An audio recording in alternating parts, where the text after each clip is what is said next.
ದೇವ ಬಂದ ನಮ್ಮ ಸ್ವಾಮಿ ಬಂದ, ದೇವ ಬಂದ ನಮ್ಮ ಸ್ವಾಮಿ ಬಂದ. ಅನಂತ ಜನ್ಮಕ್ಕೆ ನೀನೇ ಗುರು. ಯಾರಲ್ಲಿ ಪ್ರಾರ್ಥನೆ ದಿನನಿತ್ಯ ಮಾಡುತ್ತೇವೋ ಅಂತಹ ಜಗದ್ಗುರುಗಳಾದ ಮಧ್ವಾಚಾರ್ಯರ ಆರಾಧನೆ ಮತ್ತು ಅವರ ಮತದ ಸಿದ್ಧಾಂತಗಳನ್ನು ಬಿಡಬೇಡಿ, ಬಿಟ್ಟು ಕೆಡಬೇಡಿ ಎಂದು ತಮ್ಮ ಕೃತಿ ಮೂಲಕ ಉಪದೇಶ ಮಾಡಿದ ಶ್ರೀ ಪುರಂದರದಾಸರ ಆರಾಧನೆ ಇವೆರಡನ್ನೂ ಸೇರಿಸಿ ಮಧ್ವ ಪುರಂದರೋತ್ಸವ ಆಗಿ ಇಲ್ಲಿ ಬಂದಿರುವ ಎಲ್ಲರಿಗೂ ಸುಸ್ವಾಗತವನ್ನು ಹೇಳಿ, ಸತತ ಇವರುಳು ನಿಂತು ಕೃತಿಯ ನಡೆಸುವನು ಗಜವದನ ಬೇಡುವೆ. ಮಾಯ ಜನಕ ಶ್ರೀ ಪುರಂದರ ವಿಠಲನ ಸೇರಿಕೊಂಡು ಪಡೆಯುವ ತನಕ, ಗುರುವಿನ ಗುಲಾಮನಾಗುವ ತನಕ ದೊರೆಯದಣ್ಣ ಮುಕುತಿ. ವಿಠಲನ ನೋಡಿದವ ವೈಕುಂಠಕ್ಕೆ ಓಡಿದವ, ವಿಠಲನ ನೋಡಿದವ ವಿಠಲನ ನಾಡಿದವ, ವಿಠಲನ ನಾಡಿದವ ವೈಕುಂಠಕ್ಕೆ ಓಡಿದವ, ಬಹದಿ ದಾಟಿದವ. ಆಗ ಏನ್ 3 ಹೊನ್ನುಗಳು ಅಂದ್ರೆ ಹಣದಿಂದ ಏನೆಲ್ಲ ಮಾಡುವುದು, ಭೋಗ ಮಾಡುವುದು, ಏನ್ ಬೇಕಾದ್ರೆ ತೆಗೆದು ಉಪಯೋಗಿಸುವಂತ ತೆಗೆದು ಸೀರೆ ಬಟ್ಟೆ ಮನೆ ಬಾಗಿಲು ಅಂತ ಹೇಳಿ. ನಾಶ ನಾವು ಉಪಯೋಗಿಸ್ಲಾದ್ರೆ ಅದು ಕಳ್ಳತನ ಆಗ್ಬೋದು, ಹೇಗೋ ವೇಸ್ಟ್ ಆಗ್ಬೋದು. ಹಂಗೆ ಭೋಗ ನಾಶ ಎರಡೂ ಸಬಕಲ, ಸೆಲ್ಲಾದ ಕಾಸು ಸಬಕಲ ಆಗುತ್ತೆ. 3ನೇದೇನೋ ದಾನ. ದಾನ ಮಾಡಿ ಸ್ವಲ್ಪ ಪುಣ್ಯ ಪಡಿಬಹುದು, ಅದನ್ನು ನಾನು ಮಾಡಲೇ ಇಲ್ಲ, ಅದರಿಂದ ಆ ಕಾಸು ಸಲ್ಲಲೇ ಇಲ್ಲ.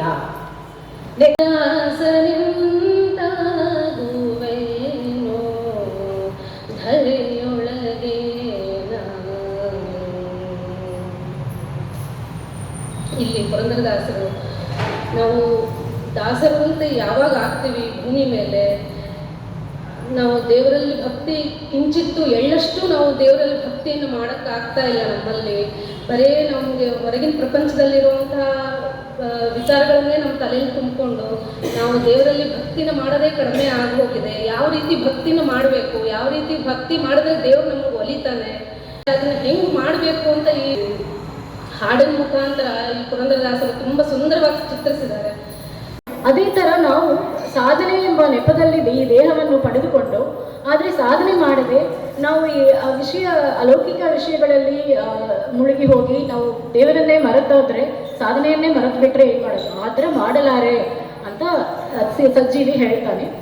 ಕಾಮಿನಿ ಅಂದರೆ ಇಂದ್ರಿಯಗಳನ್ನು ನಾವು ಕಾಮಿನಿ ಅಂತ ತಗೋಬಹುದು. ಪುರಂಜನೋಪಾಖ್ಯಾನ ಕೂಡ ನಾವು ಈ ಥರ ನೋಡಿದ್ದೀವಿ. ಸೊ ಆ ಥರ ಇಂದ್ರಿಯಗಳಲ್ಲಿ ವಿಷಯಗಳಲ್ಲಿ ಮಗ್ನರಾಗಿ ನಾನು ಮುಳುಗಿ ಹೋಗದೆ ಶ್ರೀಕಾಂತನಲ್ಲಿ ಏಕಾಂತವಾಗಿ ನಾನು ಧ್ಯಾನ ಮಾಡಿ ಸಾಧನೆ ಮಾಡುವೆ ಅಂತ ಹೇಳ್ತಾರೆ. ಸೊ ಈ ಥರ ಜಪ ತಪ ಹೋಮ ಧ್ಯಾನ ಮುಂತಾದ ಒಂದು ರೀತಿಯಾದ ಸಾಧನೆ.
Nam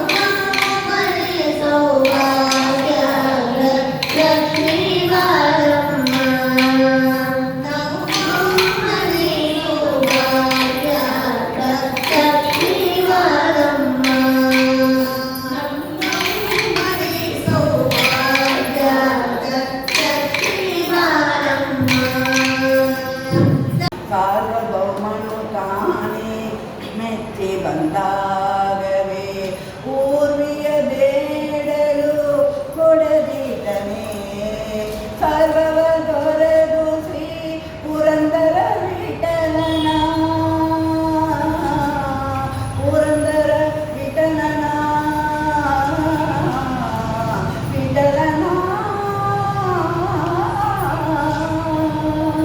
ಸರ್ವವ ದೊರೆದು ಶ್ರೀ ಪುರಂದರ ವಿಠಲನ ನಿರ್ಯಾತ ಭಕ್ತಿಯ ಬೇಡಿಕೊಂಡಲ್ಲದೆ ಸೇವಕತನದ ರುಚಿ ಏನಡಲಿಯೋ ದೇವ ಹನುಮರಾಯ ವೈರಾಗ್ಯ ಮೇಲಿ ಸಾಲಿ ಗ್ರಾಮವೇ ಕಾಪು ಸರಸಿ ಜೊಪವೂ ಲೋಲಂಬುಗಳು ಕಾಪು ರುಚಿಕ ಗೋಪಿಲ ಕಾಪು ಸಾಲ ಗ್ರಾಮವೇ ಕಾಪು ಸರಸಿ ಜೊಪವೂ ಲೋಲಂಬುಗಳು ಕಾಪು ರುಚಿಕ ಗೋಪಿಲ ಕಾಪು ಕಾಳಿಂದಿನ ಕಪ್ಪು ಕೈಮಣಿ ಸರವೆ ಕಪ್ಪು ಕಾಳಿಂದ್ವಾನು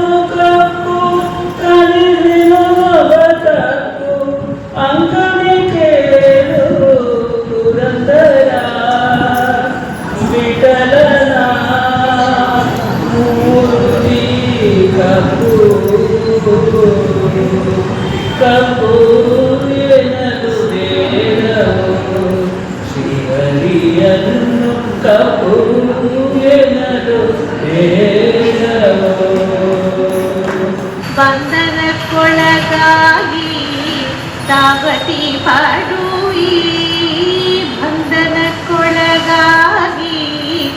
ದಾವತಿ ಪಡುವಿ ತಂದೆನಿ ಕರುಣಿಸೋ ಪುರಂದರ ವಿಠಲ ತಂದೆನಿ ಕರುಣಿಸೋ ಪುರಂದರ ವಿಠಲ ಹರಿಹರಿಯೆಂದಲಿಕೆ ಒತ್ತು ಇಲ್ಲ ಹರಿಯೆಂದಲಿಕೆ ಪಗಡ ಕಟಿದ ಸ್ವಾಮಿ ಹರಿಹರಿಯೆಂದಲಿಕೆ ಒತ್ತು ಇಲ್ಲ ಒತ್ತು ಇಲ್ಲ ಒತ್ತು ಇಲ್ಲ.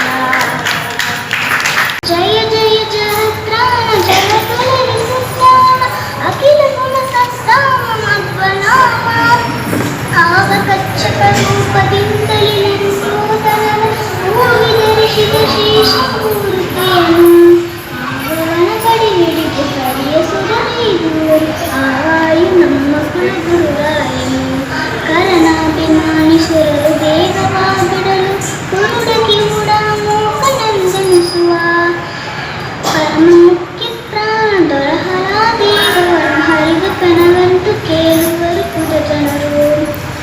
ಮಹಾಭಾರತ ತಾತ್ಪರ್ಯ ನಿರ್ಣಯನ ಸೂತ್ರ ಪ್ರಸ್ತಾವ ಕಮೆಂಟ್ರಿ ಆನ್ ಸೂತ್ರ ಭಾಷ್ಯ ಮಹಾಭಾರತ ತಾತ್ಪರ್ಯ ನಿರ್ಣಯನ ಯಮಕ್ಕ ಭಾರತ ಕೃಷ್ಣ ವರ್ಣನೆ ಇದು ಕೃಷ್ಣ ಪಾಂಡವರನ್ನು ರಕ್ಷಿಸದವಾಗ ಕೊಟ್ಟಿದ್ದಾರೆ.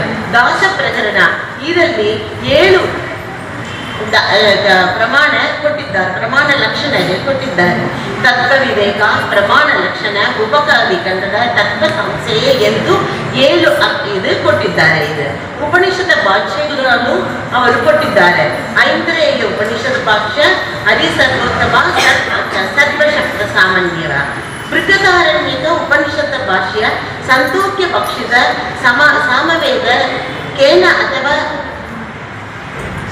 ಕೇನ ಅಥವಾ ತವವಾರಕ ಉಪನಿಷ ಭಾಷ್ಯ ದೇವತೆಗಳೇ ವಿವರಣೆಯಲ್ಲಿ ಹರಿಸರ್ವೋತ್ತಮ ಹೇಗೆ ಕಾಟು ನಿಂತ ಭಗವಂತ.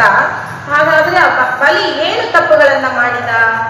ಕಡದಂತೆ ಉಪದನೆಗೆ ಸಲ್ಲದ ಭಾಗ್ಯವ ಬಲಿದ ಕಂಚಿ ಬಲಿಗೈದ ದುರ್ಲಭ ಮುಕ್ತಿಗೆ ದೂರವೆಂದೆನಿಸುವ ಪಾತಾಳ ತಳಕ್ಕೆ ಇಳಿದ ಕಡ. ಕಳ್ಳ ಅಂದ್ರೆ 2 ಅರ್ಥಗಳು ಉಂಟು. ಒಂದು ಕಳ್ಳತನ. ಏನು ಮಾಡಿದ? ಕಳ್ಳತನ ಮಾಡಿದ್ದು ಭಗವಂತ 3 ಲೋಕಕ್ಕೆ ಕಾರಣಕರ್ತನಾದ ನಾರಾಯಣ ಇದ್ದಾನಲ್ಲ, ಅವಳು ಮಲಗಿರುವಾಗ ನಿದ್ರೆ ಮಾಡಿಬಿಟ್ಟ ಅಂತ ತಪ್ಪು ತಿಳುವಳಿಕೆ ಮಾಡಿಕೊಂಡು ಅವನ ಕಿರೀಟವನ್ನು ಕತ್ತುಕೊಂಡು ಹೋಗುತ್ತಾನೆ. ಅವನ್ನ ಹಿಂಬಾಲಿಸಿಕೊಂಡು ಕೃಷ್ಣದೇವರ ತಲೆಯಲ್ಲಿಟ್ಟರು. ಆಗ ಇಲ್ಲಿ ನಾವು ಮತ್ತೆ ಏನು ಚಿಂತನೆ ಮಾಡಬೇಕು? ಅವನು ಸ್ವಗತ ವೇದ ವಿವರ್ಜಿತ, ನಾರಾಯಣ ಬೇರೆ ಇಲ್ಲ, ಕೃಷ್ಣ ಬೇರೆ ಇಲ್ಲ ಎಂಬ ವೇದ ಚಿಂತನೆಯನ್ನು ನಾವು ಮತ್ತೆ ಮಾಡಿಕೊಳ್ಳಬೇಕು. ಇನ್ನು ಕಳ ಅಂದ್ರೆ ಏನು? ದುಷ್ಟ ಅಂತ ಒಂದು ಅರ್ಥ ಉಂಟು. ಆ ದುಷ್ಟತನ ಏನ್ ಮಾಡಿದ? ಕಳನಂತೆ ಉಪದನಕ್ಕೆ ಸಲ್ಲದ ಭಾಗ್ಯ. ಏನು ಸಲ್ಲದ ಭಾಗ್ಯ? ಆ ಇಂದ್ರಲೋಕ ಪದವಿ. ಅವ 8ನೇ ಕಕ್ಷದಲ್ಲಿ ಇದ್ದಾನೆ.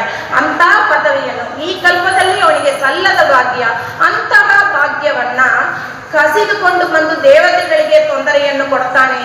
ಆಗ ಭಗವಂತ ವಾಮನ ರೂಪ ತಾಳಿ 3 ಪಾದ ಭೂಮಿಯನ್ನು ಕೇಳಿ, ದಾನವಾಗಿ ಕೇಳಿ ಅವನನ್ನು ಉದ್ಧಾರ ಮಾಡಿ ಬಲಿಗೆ ಒಂದು ಪಾತಾಳ ಲೋಕವನ್ನು ಒದಗಿಸಿಕೊಟ್ಟು ಬಲಿಯ ಬಾಗಿಲ ಕಾಯ್ದ ಭಕ್ತವತ್ಸಲನಾದದ್ದು. ಯಾಕೆಂದ್ರೆ ಆ ನರಸಿಂಹನ ಅವತಾರದಲ್ಲಿ ಪ್ರಹ್ಲಾದನ ರಾಜನ ಭಕ್ತಿಗೆ ಮೆಚ್ಚಿ ಅವನಿಗೆ ಒಂದು ಮಾತನ್ನು ಕೊಟ್ಟಿದ್ದಾನೆ. ಏನು ಮಾತನ್ನು ಕೊಟ್ಟಿದ್ದಾನೆ?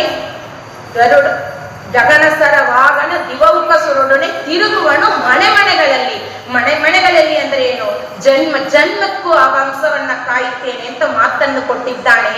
ಅದನ್ನು ಸತ್ಯ ಮಾಡುವುದಕ್ಕಾಗಿ ಬಲಿಯ ಬಾಗಿಲ ಕಾಯ್ದ ಭಕ್ತವತ್ಸಲನಾದ. ಹುಟ್ಟುತ್ತಲಿ ಹಸಿರಾಗುತ್ತ ಕಂಡೆ, ನಟ ನಡುವೆ ಕೆಂಪಾಗುತ್ತ ಕಂಡೆ, ಕಟ್ಟೆರಾಯನ ಬಹುರುಚಿಯಂಬೆ ವಹವಾರೆ ಮೆಣಸಿನಕಾಯಿ. ಇಲ್ಲಿ ಹುಟ್ಟುತ್ತಲಿ ಅಂದ್ರೆ ಮೊದಲು ನಮಗೆ ಚಿಕ್ಕ ವಯಸ್ಸಿನಲ್ಲಿ ವಿಷಯ ಭೋಗಗಳಲ್ಲಿ ಸುಖವಾಗಿ ತೋರುತ್ತವೆ, ಅದರ ಪ್ರಭಾವ ನಮಗೆ ಗೊತ್ತಾಗೋದಿಲ್ಲ. ನಟ ನಡುವೆ ಅಂದ್ರೆ ಮಧ್ಯದ ವಯಸ್ಸು ಬರಬೇಕು, 40, 50 ಹೀಗೆಲ್ಲ ಬರಬೇಕಾದ್ರೆ ಅದರಲ್ಲಿ ಇರುವ ಆಸಕ್ತಿ ಬೆಳೀತಾ ಹೋಗುತ್ತದೆ.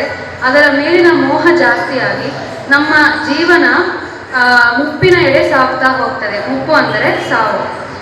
ಇದನ್ನೇ ದಾಸರು ಕೆಂಪಾಗುತ್ತ ಕಂಡೆ ಎಂದು ಹೇಳ್ತಾರೆ.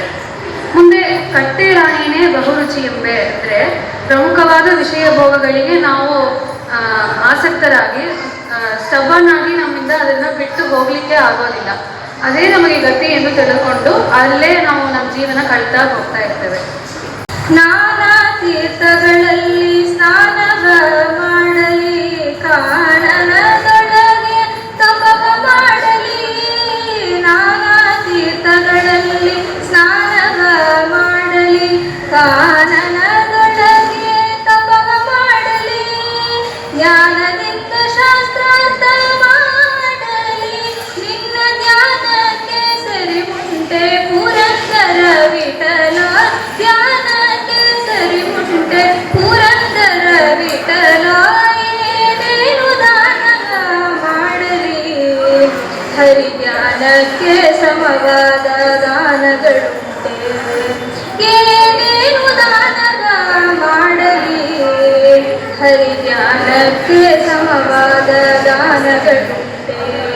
ಸುವರ್ಣಿಸಲಿನ ನೀವು ಮುಂದುವರಗಿ, ಹೊಟ್ಟೆಯೊಳಗಿರೇಳು ಜಗವನಿಂಬಿಟ್ಟು, ಸೃಷ್ಟಿಶ ಪುರಂದರ ವಿಠಲನ ನೆನೆದು, ಸೃಷ್ಟಿಶ ಪುರಂದರ ವಿಠಲನ ನೆನೆದು, ಮುಟ್ಟಿ ಭಜಿಸುವುದು ಮುಂದುವರಗಿ, ಮುಟ್ಟಿ ಭಜಿಸುವುದು ನೀವೇ ಮುಂದುವರಗಿ. ಹರಿನಾಮಗಳ ಗಿರಿಯು ಹಾರುತ್ತಿದೆ ಜಗದಿ, ಪರಮ ಭಾಗವತರು ಬಲೆಯ ಬೀಸುವರು. ಹರಿನಾಮಗಳ ಗಿರಿಯು ಹಾರುತ್ತಿದೆ ಜಗದಿ. ಮೋರೆ ಹುಕ್ಕವರ ತಾವ ಬೆರೆದು. ಏನಪ್ಪ ಭಗವಂತ, ನೀ ಮೊರ ಹೋದರೆಲ್ಲ ನೀವೊಂದು ರಕ್ಷಣೆ ಮಾಡಿದೀಯಪ್ಪ, ಆ ಬಿರುದೆಲ್ಲ ಇದೆಯಪ್ಪ ನಿಮ್ಗ. ದ್ರೌಪದಿ ರಕ್ಷಣೆ ಮಾಡಿದಿ ಮತ್ತು ಗಜೇಂದ್ರನಿಗೆ ರಕ್ಷಣೆ ಮಾಡಿದಿ, ಆ ಥರ ನನ್ನಗೂ ರಕ್ಷಣೆ ಕೊಡಪ್ಪ ಎಂದು ಪ್ರಾರ್ಥನೆ ಮಾಡ್ತಾರೆ. ನಮಗೋಸ್ಕರ ಎನ್ನ ಮರಯದ ರಕ್ಷಣ ಮಾಡಯ್ಯ ಪೊರೆದು, ಮರದಯ ರಕ್ಷಣೆ ನನ್ನ ಪೊರೆದು ಕಾಯಿ ಎಂದು ಪ್ರಾರ್ಥನೆ ಮಾಡ್ತಾನೆ. ದುರಿತಗಳೆಲ್ಲವ ತರಿತು. ನಮ್ಮ ಪಾಪಗಳೆಲ್ಲವೂ ನೀವು ಕಳೆದುಕೋ, ನಮ್ಮ ಇನ್ನೇ ಪಾಪ ಮಾಡೋದು ಬಿಡಬೇಡ ಎಂದು ಪ್ರಾರ್ಥನೆ ಮಾಡ್ತಾರೆ. ಶ್ರೀ ಪುರಂದರ ವಿಠಲ ಯಾರನು ಪರನು. ಪುರಂದರ ವಿಠಲ ಅಖಿಲಾಂಡ ಬಳಿ ಬ್ರಹ್ಮಾಂಡ ನಾಯಕ, ನಮ್ಮನ್ನು ರಕ್ಷಣೆ ಮಾಡಪ್ಪ, ಈ ದುರ್ಬುದ್ಧಿಗಳನ್ನ ಬಿಡಿಸಿ ದೃಢ ಭಕ್ತಿಯನ್ನು ಕೊಟ್ಟು ನಿನ್ನ ಯಾವಾಗಲೂ ನಿನ್ನ ಮನಶುಚಿ ಮಾಡಿ ನಿನ್ನ ರಕ್ಷಣೆ ಮಾಡ್ತಾ ಇರೋ ಆ ದಾಸನಾಗಿ ಅಂಗೀಕಾರ ಮಾಡಿಕೋ ಭಗವಂತ. ದಾಸನ ಮಾಡಿಕೋಯಂಗ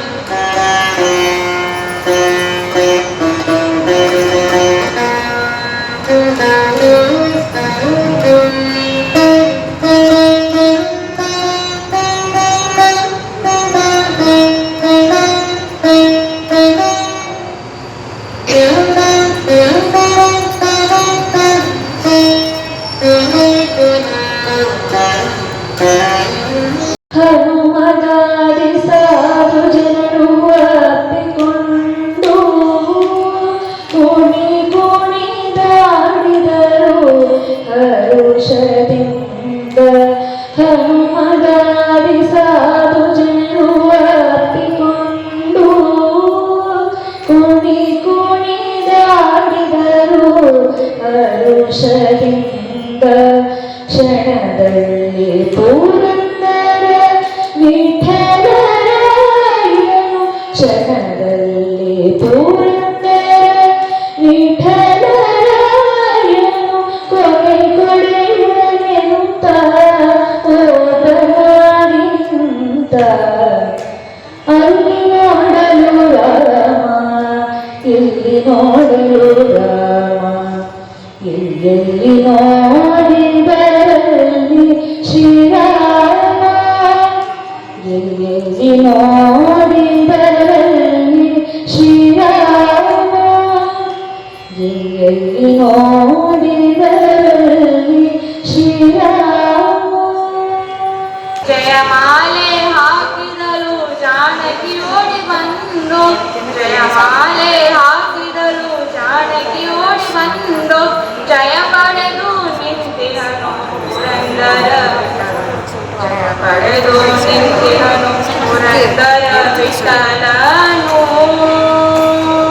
ಧನು ಮುರಿದ ರಘುರಾಮ ಶೌರ್ಯವನು ತೋರಿದ ಸಭೆಯೊಳಗೆ ಜಾನಕಿ ಮನಸಲದ, ಜಾನಕಿ ಮನಸಲದ, ಜಾನಕಿ ಮನಸಲದ. ನಂಬಿಗೆ ಅಂಬಿಗಾ ನಂಬಿಗೆ ಜಗದಂಬಿಗೆ ತುಂಬಿದ ಹರಿಕೋ ಲಂಬಿಗ ಅದಕ್ಕೊಂಬತ್ತು ಚಿತ್ರಲಂಬಿಗ, ತುಂಬತ್ತು ಹರಿಕೋ ಲಂಬಿಗ ಅದಕ್ಕೊಂಬತ್ತು ಚಿತ್ರಲಂಬಿಗ. ಸಂಭ್ರಮದಿಂದ ನೋಡಂಬಿಗ ಅದರಿಂದು ನೋಡಿ ನಡೆ ಸಂಬಿಗ. ಸಂಭ್ರಮದಿಂದ ನೋಡಂಬಿಗ ಅದರಿಂದು ನೋಡಿ ನಡೆ ಸಂಬಿಗ. ಅಂಬಿಗ ನಾನಿನ್ನ ನಂಬಿದೆ, ಜಗದಂಬರ ಮನ ನಿನ್ನ ನಂಬಿದೆ.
ಸರ್ವೋದ್ಯೋತ 29ನೇದು ಕರ್ಮ ನಿರ್ಣಯ 30ನೇದು ವಿಷ್ಣು ತತ್ವ ನಿರ್ಣಯ 31ನೇದು ನರಸಿಂಹ ನಖಸ್ತುತಿ 32ನೇದು ದ್ವಾದಶ ಸ್ತೋತ್ರ 33ನೇದು ಕೃಷ್ಣಾಮೃತ ಮಹಾರ್ಣವ 34ನೇದು ತಂತ್ರಸಾರ 35ನೇದು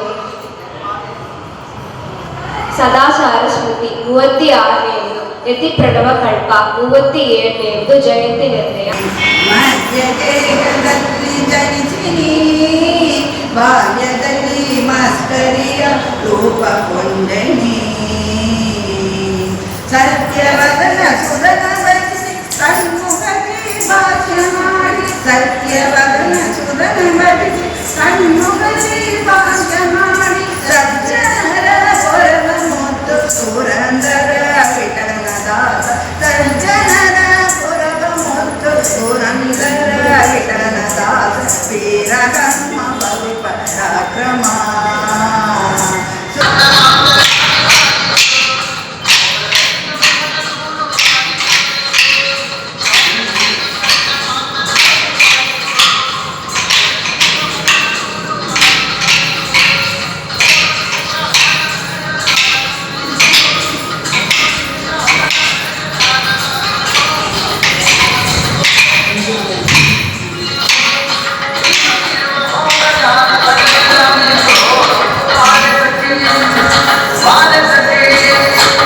ನನಗನ್ನಿಸ್ತಾ ಇದೆ ಇವತ್ತು ಇಲ್ಲಿಯೇ ನಮಗೆ ತ್ರಿವೇಣಿ ಸ್ನಾನ ಸಂಗಮ ಆಯಿತು.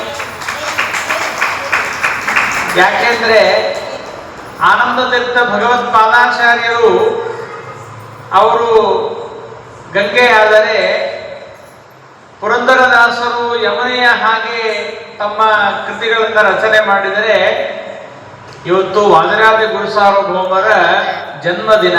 ಹಾಗಾಗಿ ಗುಪ್ತಗಾಮಿಯ ಹಾಗೆ ವಾದಿರಾಜ ಸ್ವಾಮಿಗಳ ಸನ್ನಿಧಾನವೂ ಕೂಡ ಇವತ್ತು ವಿಶೇಷವಾಗಿ ಇದೆ. ಅದರ ಜೊತೆಗೆ ಸತ್ಯ ಜ್ಞಾನತೀರ್ಥ ಶ್ರೀಪಾದಂಗಳವರ ಆರಾಧನಾ ಮಹೋತ್ಸವ.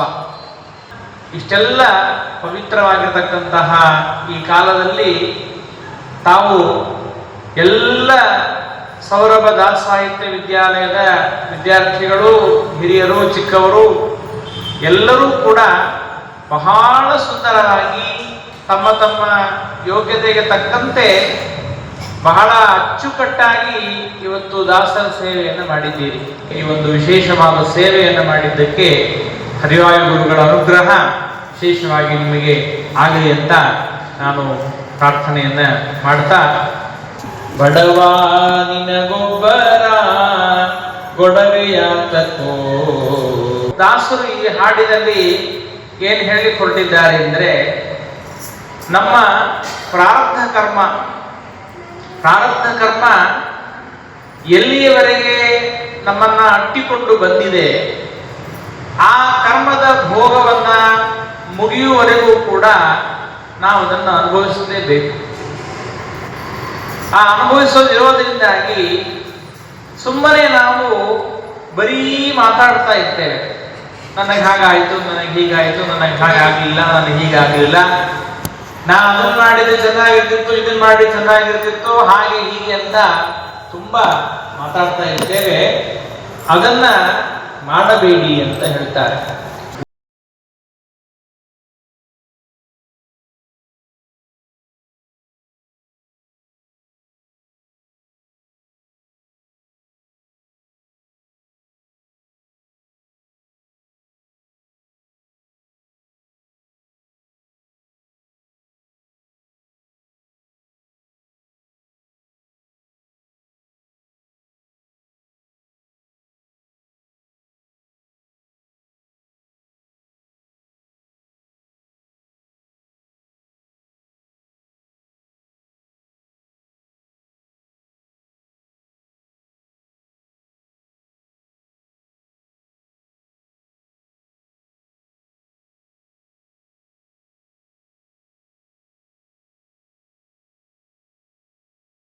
ಶ್ರೀ ಶ್ರೀ ಸಾವಿರ ಸತ್ಯಾಪತ್ಯರಿಗೆ ನಾವು ಎಲ್ಲ ಸೌರಭ ದಾಸ ಸಾಹಿತ್ಯ ವಿದ್ಯಾಲಯದ ವಿದ್ಯಾರ್ಥಿಗಳೆಲ್ಲರೂ ನಮಸ್ಕಾರ ಮಾಡಿದೆವು.